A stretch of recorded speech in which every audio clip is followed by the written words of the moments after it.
El libro del profeta Oseas. Oseas vivió en el reino del norte en Israel, al que a veces llaman Efraín o Jacob, alrededor de unos 200 años después de que el reino del sur se hubiera separado de Judá. Recuerda la historia del libro de Primera de Reyes. Oseas fue llamado a hablar a nombre de Dios durante el reinado de uno de los peores reyes de Israel, Jeroboam II. La nación estaba cayendo en el caos y en el año 722 el grande y terrible imperio asirio arrasó y destruyó a Israel.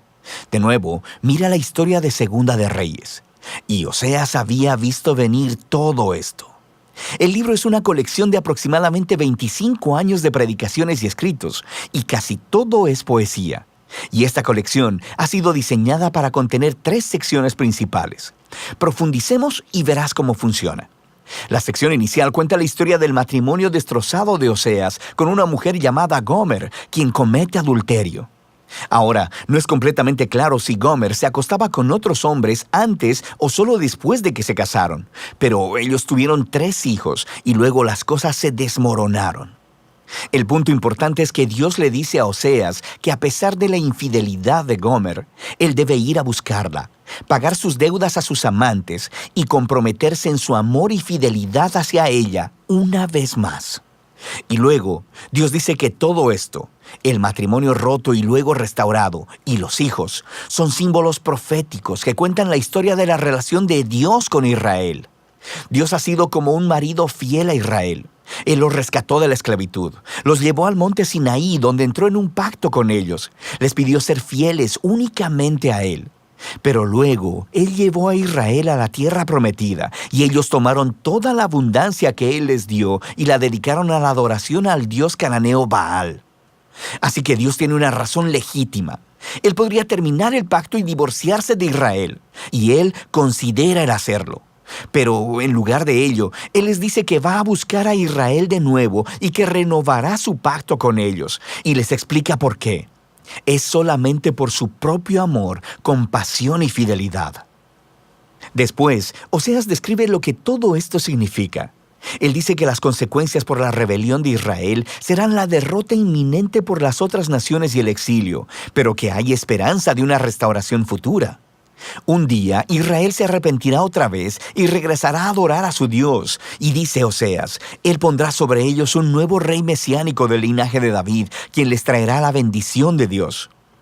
Y así, esta sección introductoria nos presenta todas las ideas principales del libro. Israel se ha rebelado y Dios traerá severas consecuencias, pero el amor del pacto de Dios y su misericordia son más poderosos que el pecado de Israel. Así que en las secciones restantes del libro, la poesía de Oseas desarrolla estos temas con mayor profundidad.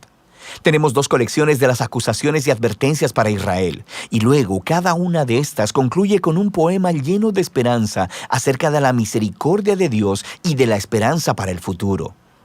De manera que en los capítulos del 4 al 10, Oseas explora las causas y los efectos de la infidelidad de Israel. Él dice una y otra vez que a Israel le falta conocimiento o entendimiento de Dios. La palabra hebrea conocer, que es yadá, es más que solo una actividad intelectual. Describe conocimiento personal y relacional. Es la diferencia entre simplemente conocer algo acerca de alguien y conocer a ese alguien realmente. Y Dios quiere que Israel lo conozca así, en una relación. Quiere que experimenten su amor por ellos y que éste se convierta en la clase de conocimiento que transforme sus corazones y sus vidas para que lo amen como respuesta. Y esta es la razón por la que Oseas está exponiendo constantemente la hipocresía de la adoración de Israel. Él les muestra constantemente cómo están rompiendo los 10 mandamientos y cómo están permitiendo graves injusticias en sus comunidades. Y luego van a sus templos sagrados y ofrecen sacrificios a Dios como si todo estuviera bien, pero no está bien. Y no solo por su hipocresía, sino porque también están adorando a todos estos otros dioses. Muchas veces Él menciona sus altares a Baal en las ciudades de Betel y Gilgal. Y ellos no solamente han entregado su lealtad a otros dioses, también Oseas acusa repetidamente a Israel de confiar en sus alianzas políticas con Egipto y Asiria. En lugar de confiar en que Dios los protegerá, ellos quieren hacerse similares a esas otras naciones y confiar solamente en el poder militar. Y Dios dice que todo se les vendrá abajo, porque dentro de muy poco tiempo, Asiria los traicionará y vendrá a desolar sus tierras. Y en esta otra sección de advertencia, Oseas da una lección de historia sobre el antiguo Israel para mostrar cómo esta familia ha sido infiel desde el principio. Él alude a la traición y a las mentiras del patriarca Jacob. Recuerda a Génesis 27 y 28. Él alude a la rebelión de Israel en el desierto. Recuerda el libro de Números. Él alude al nombramiento del corrupto rey Saúl, quien llevó al pueblo al pecado y al desastre. Recuerda las historias en Primera de Samuel. Y todo esto es la manera de Oseas decir que algunas cosas en esta familia nunca cambian. Así que, ¿qué esperanza tiene Oseas? Bueno, sabemos por el capítulo 3 que Dios hará algo para salvar y restaurar a su pueblo, y eso es lo que exploran estos dos capítulos finales. El capítulo 11 es hermoso. El poema muestra a Dios como un padre amoroso que crió a su hijo Israel y luego compartió todo con él. Pero el hijo creció y se rebeló contra el padre, aprovechándose de su generosidad. Entonces, en este poema, Dios está emocionalmente destrozado. En un momento está enojado y naturalmente dice que traerá severas consecuencias, pero al siguiente está quebrantado de corazón. Y luego, Él dice que es movido por su misericordia y compasión y que Él perdonará al hijo que ama. Él dice, ¿cómo te abandonaré, Efraín? Mi corazón se conmueve dentro de mí, se enciende toda mi compasión. Y así, aunque Dios permitió que Israel fuera conquistado por Asiria y enfrentara las consecuencias, esa no es la última palabra de Dios. Todavía hay esperanza, y de eso se trata el último capítulo. Oseas llama a Israel a arrepentirse y a volverse a su Dios, pero él sabe que no durará porque nunca lo ha hecho antes. Y Dios dice que un día Él sanará su apostasía y les amará generosamente.